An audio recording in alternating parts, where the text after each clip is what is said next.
Hello runners, how are you. आप बहुत अच्छे होंगे। I am Madhur Singh Pal. मैं आज अपने एडवांस लर्नर्स की रिक्वेस्ट पर मैं ऐसे लर्नर्स के लिए एक आइटम लेकर के आया हूं ग्रामर का, जो विभिन्न कॉम्पिटिटिव एग्जामिनेशंस के लिए तैयारी कर रहे हैं। चाहे वो कॉम्पिटिटिव एग्जाम उनका बैंक का हो, एयरफोर्स का हो, एनडीए का हो, नेवी का हो, सीडीएस का हो, या फिर एलटी और पीजीटी है, इनका किसी का एग्जाम हो और उस एग्जाम में उनको अंग्रेजी विषय के क्वेश्चन पूछे जाने हैं, तो आज मैं उनके लिए एक टॉपिक लेकर के आया हूं। और आज के बाद चूंकि बहुत ज्यादा डिमांड आ रही थी स्टूडेंट्स की कि आप हमारे लिए कुछ नहीं बना रहे हैं, छोटे बच्चों के लिए बना रहे हैं केवल, तो आज से मैं ये आरंभ करने जा रहा हूं कि मैं सप्ताह में कम से कम 2 वीडियो ऐसे इंपॉर्टेंट टॉपिक्स पर, जिन टॉपिक्स में से प्रत्येक परीक्षा में प्राय प्रश्न पूछे जाते हैं, ऐसे इंपॉर्टेंट टॉपिक्स पर मैं आपको वीडियो बना करके दूंगा। आप इनको देखिएगा। बहुत कम समय में आप पूरे टॉपिक को बड़े आसानी से समझ सकते हैं हमारे इस वीडियो के माध्यम से। तो आज मैं लेकर के आया हूं एक नया टॉपिक, और ये हमारा टॉपिक है इन्वर्जन रूल। ये नया टॉपिक लग सकता है आपको, क्योंकि प्राय बहुत सारी बुक्स में इसके बारे में बहुत ज्यादा जानकारी नहीं मिलती है। तो इन्वर्जन रूल क्या है, और कोई ही शायद ही कोई ऐसा एग्जाम हो, शायद ही कोई ऐसा टेस्ट हो अंग्रेजी का, जिसमें इस टॉपिक से 2-4 प्रश्न पूछे न जाते हों। आइटम कोई भी हो सकता है, आपका फिल इन द ब्लैंक्स हो सकता है, सेंटेंस कंप्लीशन हो सकता है, स्पॉटिंग एरर्स हो सकता है, क्लोज टेस्ट हो सकता है, कोई भी आइटम हो सकता है, लेकिन इसमें से क्वेश्चंस प्राय आते हैं। तो आ जाते हैं, क्या है इन्वर्जन रूल, पहले इसको समझने की कोशिश करते हैं। ये है इन्वर्जन रूल। इन्वर्जन ये बना है इन्वर्ट से।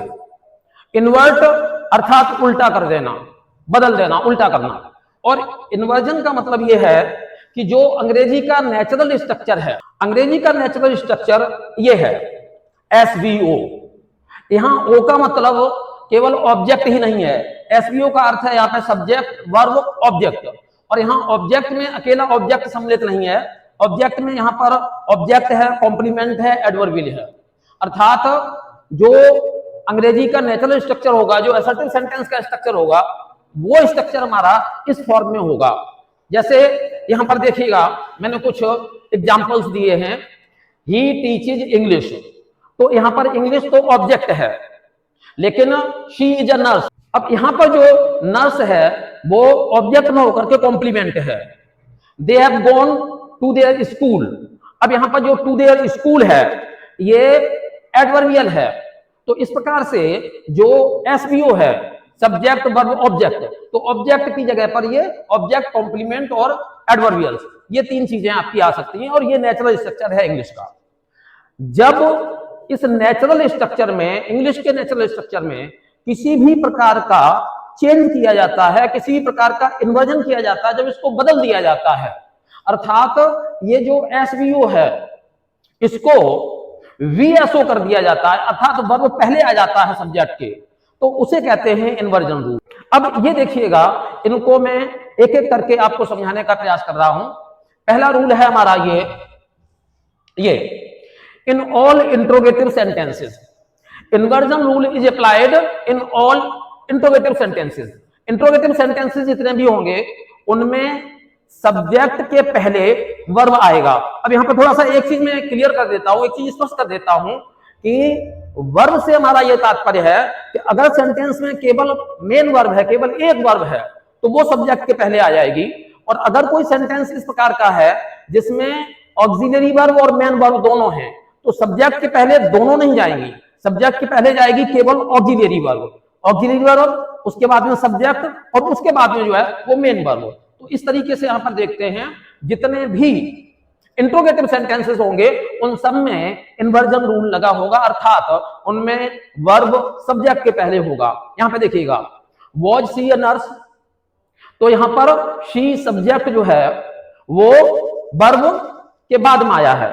ऐसे ही वेयर हैज ही गॉन, अब ये देखिएगा कि इसमें 2 वर्ब थे, हैज और गॉन, तो इसमें सब्जेक्ट ही के पहले केवल हैज आया है। आगे देखते हैं, अगला रूल देखते हैं। ये रूल नंबर 2 है।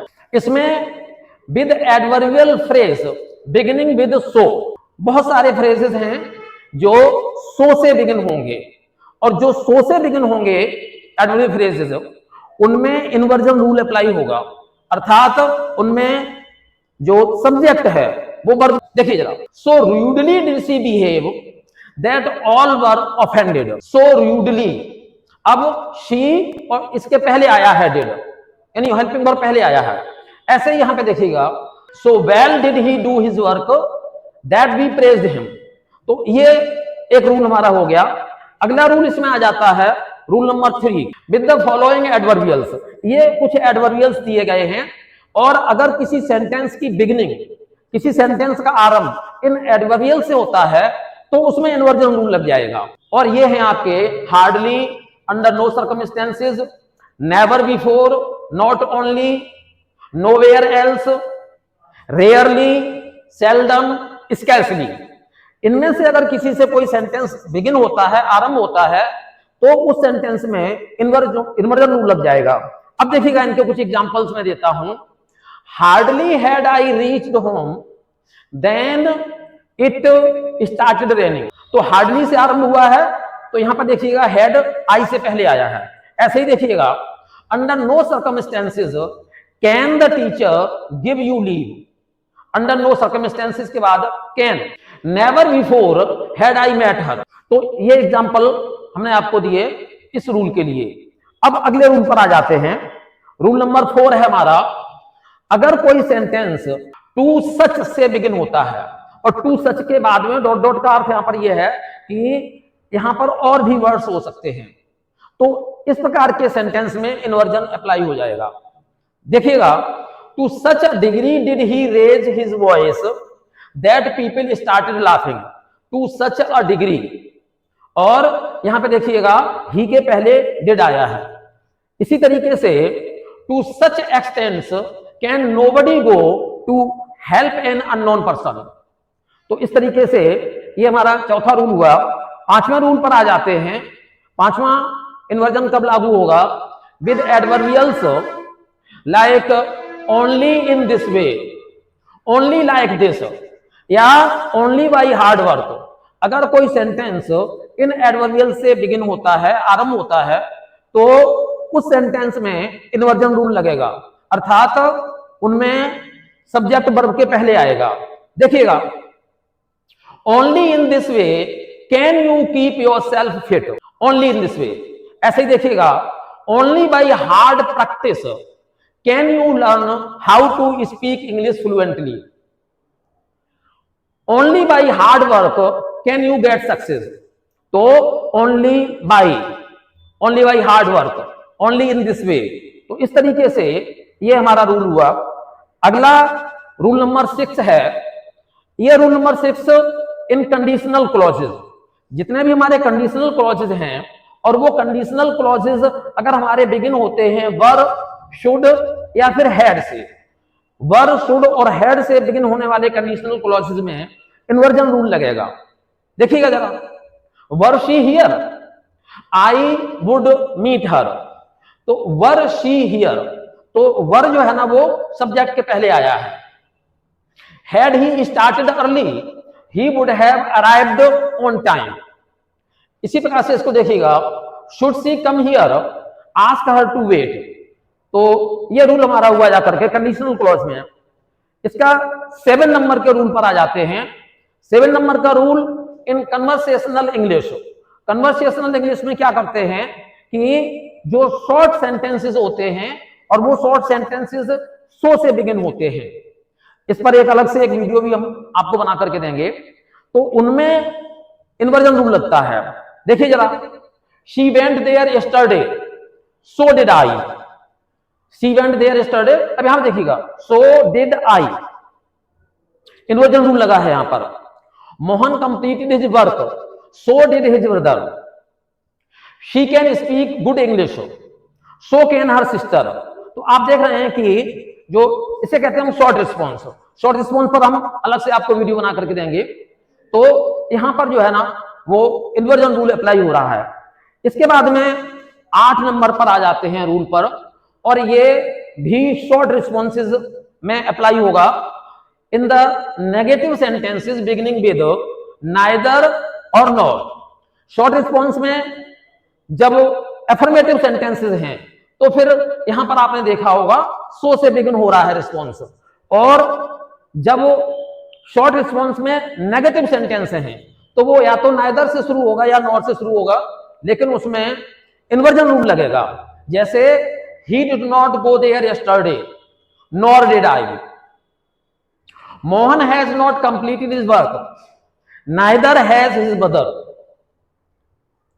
She can not speak English neither can he does not eat meat nor do I. अब इसको थोड़ा सा समझ लीजिएगा। यहां पर ये जो नॉर के बाद आएगा हेल्पिंग वर्ब, वो हमारा जो स्टेटमेंट है उस स्टेटमेंट के ऑक्सिलरी के अनुसार आएगा। अब जैसे ये हमारा सिंपल प्रेजेंट है, तो सिंपल प्रेजेंट में सीधा सा है कि डू या डज आना चाहिए। अब यहां पर आई है तो आई के साथ में डू आएगा, लेकिन यहां पे ही था तो यहां पे डज था, तो इस तरीके से नॉर डू आई। नेक्स्ट देखते हैं रूल नंबर 9 इसका। इसमें after adverbial phrases of direction and place, adverbial phrases of direction and place, यानी अगर वो at the beginning of a sentence, अगर एडवर्बियल फ्रेज ऑफ डायरेक्शन या एडवर्बियल फ्रेज ऑफ प्लेस किसी सेंटेंस की बिगिनिंग में आता है तो फिर उसमें इन्वर्जन रूल अप्लाई होगा। देखिएगा, they began to open the 3 parcels inside the first was a book. अब देखिए यहां पे इनसाइड द फर्स्ट और यहां पर वॉज अ बुक, या फिर इसको हम लेस फॉर्मली हम ऐसे भी कह सकते हैं inside the first there was a book. अब इस तरीके से अगर हम कहते हैं तो फिर उसमें फिर इन्वर्जन रूल नहीं लगेगा। अब जो हम इसको एम्फेसाइज करते हैं, एम्फेसाइज करके जब हम कहेंगे तो कहने का तरीका ये वाला होगा। इस पे आ जाते हैं नेक्स्ट रूल पर, और ये है with certain verbs of place and movement. कुछ वर्ब्स ऐसे हैं जो जिनसे प्लेस और मूवमेंट का पता चलता है, जैसे क्लाइम है, कम है, फ्लाई है, गो है, हैंग है, लाई है, रन है, सिट है, स्टैंड है। तो इनके साथ में जब हम सेंटेंसेस बनाएंगे तो उसमें इन्वर्जन रूल अप्लाई होगा। देखिए, above the fire place was a portrait of the Duke. Above the fire place was, ऐसे नहीं कहेंगे a portrait of the Duke was above the fire place, इसको ऐसे कहेंगे above the fire place was a portrait of the Duke. In an arm chair set his mother. In an arm chair, देखिएगा, set his mother, तो इसको बजाय इसके कि his mother said in an, हालांकि तरीका ये भी सही है, लेकिन इसको जो है ना वो एम्फेटिक तरीके से कहा गया है। अब यहां पर एक नोट इसके संबंध में देख लें, इस वाला, इसके संबंध में नोट ये है कि we don't invert subject and verb when the subject is a pronoun. अगर यहां पर देखिएगा, ये जो हिज मदर है, यहां पर नाउन की जगह पर अगर प्रोनाउन होता तो फिर इसको इन्वर्ट नहीं करते, तो इसको इन्वर्जन के अनुसार नहीं लिखते, इन्वर्जन रूल का प्रयोग करते हुए नहीं लिखते। जैसे यहां पर देखिएगा, in an arm chair set she. अब ये गलत हो गया क्योंकि यहां पे शी प्रोनाउन आ गया, तो ये तभी होगा जब यहां पर नाउन होगा। नेक्स्ट रूल देखते हैं 11 नंबर का। जब कोई सेंटेंस हियर और देयर इस प्रकार के एडवर्बियल्स से बिगिन होता है, उसमें back, down, in, of, out, round, इस तरीके के एडवर्बियल्स लगे होते हैं, तो फिर वहां पर भी इन्वर्जन का रूल अप्लाई होता है। देखिए, here comes our principal, I lit the fuse and after a few seconds up went the rocket, up went the rocket. तो इस तरीके से। अब ये रूल नंबर 12 है, in comparisons with as and than. जब हम एज और देन से कंपैरिजन करते हैं दो चीजों का, तो वहां पर इन्वर्जन रूल का प्रयोग करते हैं। The cake was excellent as was the coffee. The cake was excellent as was the coffee. अब इसी तरीके से ये जो रूल नंबर 13 है, ये रूल नंबर 13 थोड़ा सा बड़ा है, इसके कई पार्ट हैं। तो इसके ए पार्ट को पहले देख लेते हैं। After only plus a time expression, अर्थात ओनली के बाद अगर कोई टाइम एक्सप्रेसिंग वर्ड आता है तो उस सेंटेंस में इन्वर्जन रूल अप्लाई होगा। जैसे as, only after, only later, only once, only then, only when. इस तरीके से अगर क्लॉज की बिगिनिंग होती है तो उस क्लॉज में निश्चित तौर से इन्वर्जन रूल का प्रयोग होगा। जैसे यहां पर देखिएगा, she bought a newspaper and some sweets at the shop on the corner. अब ये तो हो गया हमारा स्टेटमेंट। अब इसके बाद में देखिएगा, only later did she realise that she'd been given the wrong change. Only later did she realise. अब यहां पे देखिएगा, डिड शी रियलाइज। ऐसे यहां पे देखिएगा, only once did I go to see the Taj Mahal. तो इस तरीके से जो भी सेंटेंसेस हमारे बिगिन होंगे तो उन सेंटेंसेस में इन्वर्जन रूल अप्लाई होगा। इसका बी देख लेते हैं। After only plus other prepositional phrases, only के बाद अगर कोई दूसरा प्रेपोजिशनल फ्रेज आ जाता है तो उसमें भी इन्वर्जन रूल अप्लाई होगा। ऐसे देखिएगा, only by, only in, only with, इस तरीके से बिगिन होगा सेंटेंस, या क्लोज हमारा इस तरीके से बिगिन होगा। Only by chance did he reach his destination, only by chance. ऐसे देखिएगा यहां पर, Mary had to work at evenings and weekends, only in this way was she able to complete the report by the deadline. तो इस तरीके से only, only in this way. इसका C part देख लेते हैं। After expressions with preposition plus no, तो preposition के बाद जब नो आता है तो वहां पर इन्वर्जन का प्रयोग होगा। जैसे ये देखिएगा, at no time, in no way, on no account, under या इन नो सर्कमस्टेंसेस, इस तरीके से। एग्जाम्पल देखिएगा, in no time did they actually break the rules of the game, under no circumstances are the passengers permitted to open the doors themselves. इसका D part देख लेते हैं। D part है इसका, after expressions with not dot dot, अर्थात not के बाद और शब्द आएंगे। किस तरीके से यहां पे देखते हैं, नॉट ओनली, नॉट अंटिल, और नॉट के बाद कुछ ऑब्जेक्ट आ सकता है। यहां पे देखिएगा, not until August did the government order an inquiry into the accident, not a single word had she written since the exam had started.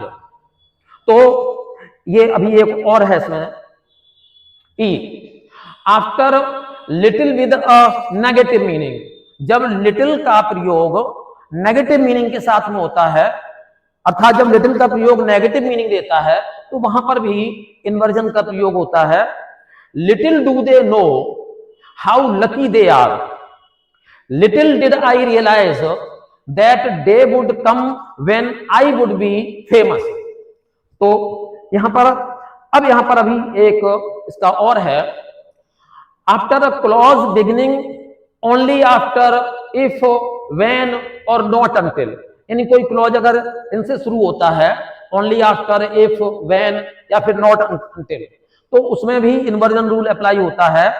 देखिएगा, only when the famine gets worse will world governments begin to act, not until the train began to move did she find that her purse had gone।